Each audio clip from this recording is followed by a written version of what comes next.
I'm a plantaholic. My name is Susie, and it's it's wonderful to see so many of you here tonight and inhaling the wonderful oxygen provided by the plants.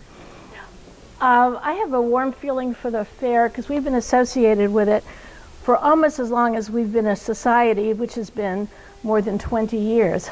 So it's especially nice that we have this event here every year. Since 1996, the Hort Society has honored a local luminary for making a significant contribution to horticulture in San Diego. This year, we are delighted to honor a longtime member, Debra Lee Baldwin, who has made important and far-reaching contributions by popularizing the use of succulents in the garden through her books, lectures, social media posts, and videos. And she's a hell of a lot of fun to listen to. So if you haven't been to one of her talks, I highly recommend it. You can read more about her in our June newsletter, which is available online. And you can also visit her website called, surprisingly, DebraLeeBaldwin.com. She hails from Escondido, so she's not very far from home. And it's really interesting to talk to her about her background. And you'll learn a lot if you read the article. I met Debra in 1998 when my friend Patrick Anderson invited me at the last minute to a garden party that was expressly being photographed by Better Homes and Gardens magazine. It was held at Laurie Conable's vibrant Poway garden, and it was a charming day-long affair.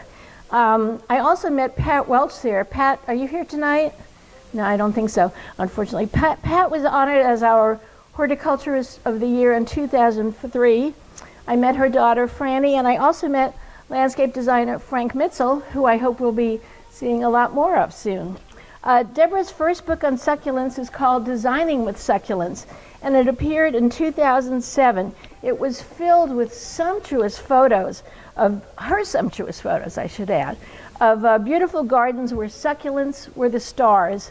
It was the right book at the right time, and it was an instantly success, and deservedly so. It continues to be a popular resource. Gardeners were eager for a new look, water rates were rising, and low-maintenance succulents had great appeal. Plus, as the fourth issue of this perfect storm, San Diego County was a hotbed of horticulture and remains so. So Debra was really in the right place at the right time. Her next two books were Succulent Container Gardens in 2010 and Succulent Simplified in 2013, and they helped to increase awareness for juicy plants. I'm eager to get the revised second edition of Designing with Succulents, and you can, if you didn't see it when you checked in, you can get a card about it. That will be available September, October?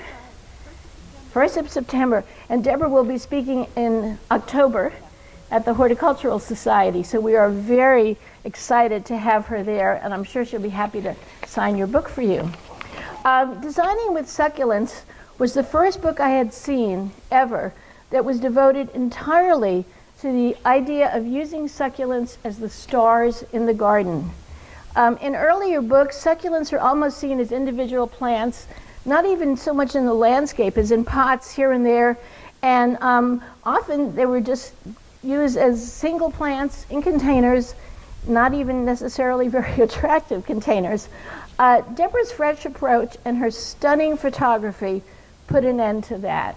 And she made it acceptable, desirable, and noteworthy to have succulents in your garden. She struck a chord with folks like me who really wanted a lot of eye candy. As Debra crisscrossed the country to share her passion for using succulents in the landscape, she initiated a new awareness of this option. She shone a spotlight on a fascinating group of plants that previously had mostly been relegated to the backyards of hobbyists in black plastic pots. Here's what she showed us in detail with many fine examples and wonderful photographs. One, you can get rid of a dreary water-guzzling lawn and replace it with low mounds of succulents and gravel walkways. And Susie Schaefer, are you here? Your garden is on the cover of her first book, and it's amazing, absolutely amazing. And yours was the first garden I ever saw that had succulents used in that way. It's a winner. Second, why not line a flight of steps with pots of colorful sedums or aeoniums or other succulents?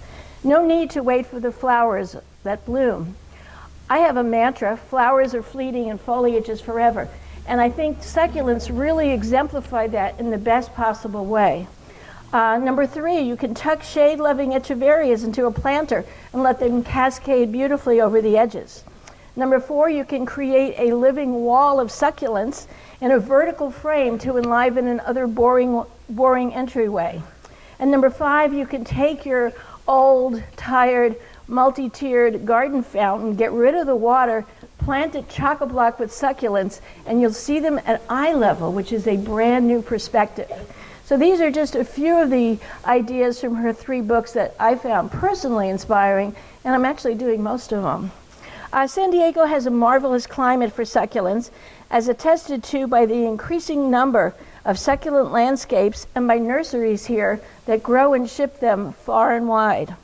Many of these nurseries have expanded greatly over the last decade to keep up with increasing demand, and I personally believe Debra has a large part to play in that increasing demand, not just here in San Diego County, but elsewhere where, you know what, they can only grow succulents as either annuals or houseplants that they have to bring in the winter. We are so fortunate down here. New species and new cultivars are showing up regularly, first in specialty nurseries and next in large garden centers. And if you've been to one of the big box stores lately, you'll see stuff there that you would never have found even 5 or 10 years ago. Never have seen them there. Today it isn't unusual to find gardens where the vast majority of plants are succulents. And if you go to some of the shopping malls, you will see that they've replaced the petunias and begonias in their planter containers and edges with succulents in a lot of places. Although I do worry about sticks of fire, how they're used in some of them. But they're absolutely beautiful, and they don't appear to be picked too much for taking little samples home with you. Debra writes with a thoughtful, beautifully crafted enthusiasm. She paints with words, and she also paints and beautifully. There are just so many ways of saying that a plant has a fleshy, water-storing leaf, but Debra has fashioned memorable descriptions. In Succulent Container Gardens, she writes, quote, "Haworthia truncata, with its sliced-looking edges, suggests a toppled stack of fig Newtons." And she also notes that some agaves resemble artichokes and others a bouquet of bayonets. And if you've ever handled agaves, you will know those bayonets, I've got the scars to prove it, are very sharp indeed. I once had a smattering of succulents in my garden, but now a significant portion of my 1 acre is devoted to these fleshy lovelies, and I keep adding more, and I'm not alone. I haven't been on a garden tour recently that hasn't featured at least one primarily succulent landscape. There are more and more books and articles about succulents, not all of them by Debra, and almost every nursery now has a significant succulent section. Years ago, if you wanted succulents, you went to Solana Succulents in Solana Beach, and for a long time that was pretty well it in North County. So it's changed tremendously, and I think that's a very good thing.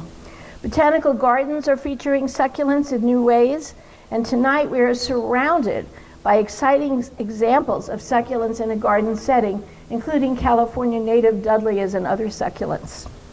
Debra, you have done a great service to the horticultural community by your years of work in promoting the awareness of and appreciation for the use of succulents in the landscape. And I am honored to be part of awarding you the honor of being our 2017 Horticulturist of the Year. Congratulations, sweetie. Oh, that was beautiful. Oh, thank you so much. Thank you. Okay, so what do we do? Lovely flowers. Wow, look at this. I'll hold this up. This is a certificate designating Debra as 2017 Horticulturist of the Year. And then this is a long-standing Horticultural Society tradition of a pair of Felco pruners, which you can use those with succulents as well. Yes. So, thank you very much. Thank you, Jim.